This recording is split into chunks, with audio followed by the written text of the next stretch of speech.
Hi, everyone. I'm Holly Keris, the J. Wayne and Delores Barr Weaver Chief Curator at the Cummer Museum, and thanks so much for your interest in our virtual content. Today's program is Conservation, Beautification, and a City Plan, Ninah Cummer and the Beautification of Jacksonville. In the years following the Great Fire of 1901, the city of Jacksonville began the process of reinventing its downtown core. Leaders realized that green spaces were sorely needed to complement the growing cityscape, and the City Planning Advisory Board was formed in 1921. Ninah Cummer, one of the board's early members, was well known for her knowledge and personal philosophies about horticulture and garden design, as seen in her own gardens, and later through her leadership of the Garden Club of Jacksonville and the Florida Federation of Garden Clubs. In 1926, committees were formed to make recommendations to the City Commission on Beautification. As a member of the City Planning Advisory Board and chairman of the Special Garden Club Committee, Mrs. Cummer was instrumental in conserving, preserving, and developing Jacksonville's green spaces. Her influence is no more apparent than in the development of Memorial Park in the 1920s. Let's explore this important aspect of Mrs. Cummer's legacy in our community. Born in 1875 in Michigan City, Indiana, a young Ninah May Holden met her future husband, Arthur Garish Cummer, while attending the University of Michigan. The couple married in 1897 and relocated to Jacksonville, where Mr. Cummer's family had established the Cummer Lumber Company the year prior. Ninah Cummer loved her adopted hometown, remarking that Jacksonville was a quiet, restful little would-be city of about 3,000 population. The streets, some paved and some unpaved, were lined with wonderful live and water oak trees. In many places, orange trees scattered their fragrance hither and yon. Often we found in the doorways and parkways beautiful hollies and the fresh, reddish bronze green of the young camphor trees. The stately magnolia with her glistening leaves and pungent white blossoms was so plentiful as to almost assume the proportions of a magnolia grove. As a young bride, Mrs. Cummer saw to the construction of the newlyweds' home, a Tudor-style dwelling completed in 1903, and its grounds, located on the site of today's museum. First seeking the advice of well-known Michigan-born landscape architect Ossian Cole Simons, then turning to Philadelphia-based nurseryman and designers Thomas Meehan and Sons, Mrs. Cummer became frustrated with the inability of many familiar plant specimens to survive the Florida climate.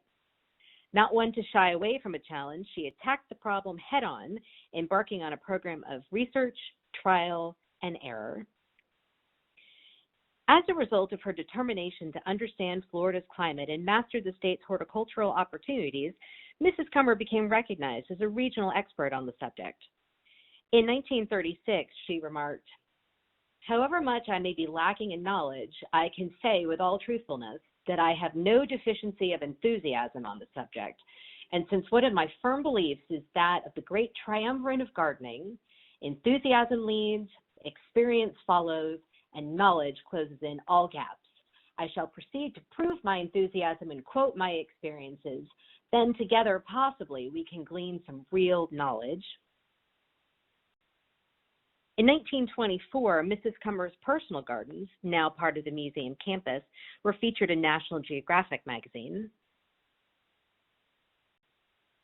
Not surprisingly, Mrs. Cummer was asked to participate in a number of civic causes surrounding the issues relating to the development, conservation, and beautification of Florida's natural resources.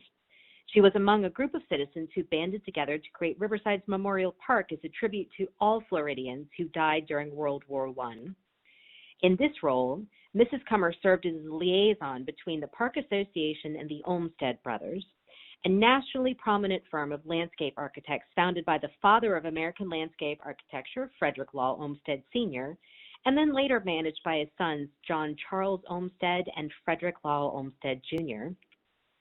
The trio is responsible for some of this country's most significant landscapes, including New York Central Park, Brooklyn's Prospect Park, Boston's Emerald Necklace, Asheville's Biltmore Estate, Atlanta's Piedmont Park, and the grounds of the United States Capitol. Memorial Park, designed by the Olmsted brothers and opened in 1924, is actually considered by some architectural historians to be the finest small urban park in the nation designed by the Olmsted brothers, still in existence today, due to the quality of its plan and the degree to which it remains intact. This is the site of Memorial Park before construction began. This is one of Olmsted firm's preliminary sketches. Memorial Park was called out as the premier example of preservation and design in Jacksonville not long after its completion, and was looked to as a source of inspiration for other projects in the city. In her role as chairman of a special garden club committee that dovetailed with her position on the City Planning Advisory Board, Mrs. Cummer and her fellow committee members submitted the following recommendations to the City Commission in 1926.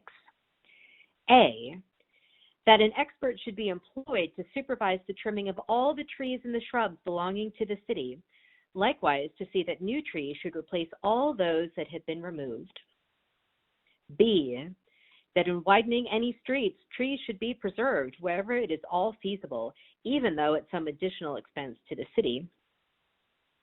C, that in order to avoid the use of unsightly poles and to make an end to the mutilation of the trees, it should be the policy of the city to install conduits for a complete underground wiring system. D, in order to bring about the greatest benefit to their municipalities, many American cities have found it to be essential to follow out a comprehensive plan of city development. The city of Jacksonville should take steps immediately towards the consummation of some such carefully thought out system of procedure. What do you think Mrs. Cummer would make of these conversations today? Mrs. Cummer continued to gain recognition for her efforts regarding the beautification of Jacksonville.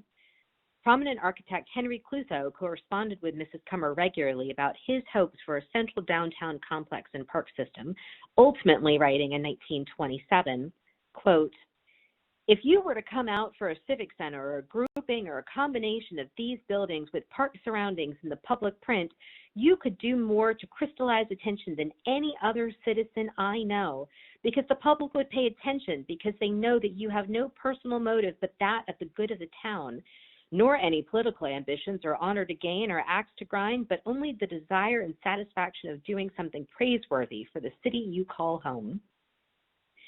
In response to this request, Mrs. Cummer quickly replied, quote, "You certainly do pay me a very great and most undeserved compliment when you so very plainly say that I am the strongest personality on this proposition for the city. Of course, you are entirely wrong from many viewpoints, for really you must realize that the rank and file of men do not like to have suggestions of such gigantic scope as this one come from a woman." Mrs. Cummer's insistence on preservation and planning remained unwavering. In 1928, at an address at a state beautification meeting, she proclaimed, "Whether it's a question of state, county, or other city activities, the demand comes first for conservation before the beautification can be accomplished."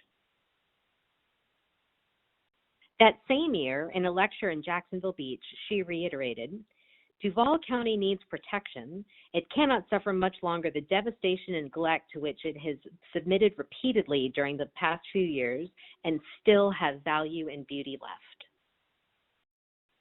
Mrs. Cummer's quest for a beautiful Jacksonville never wavered. She believed that people needed to escape outdoors as an antidote to the stress of their work lives, and that land should be not only preserved, but also scenic.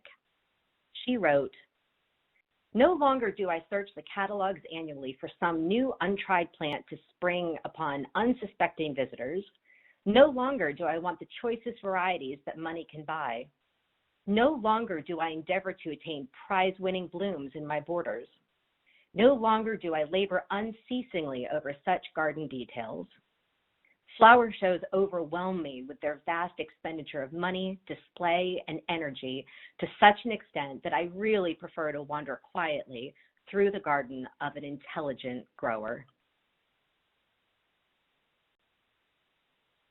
Today, the city of Jacksonville operates the largest urban park system in the United States at more than 80,000 acres. Renewed community efforts surrounding Hemming Park, Confederate Park, Clutho Park, and the Hogans, McCoys, and Deer Creeks are all in the news.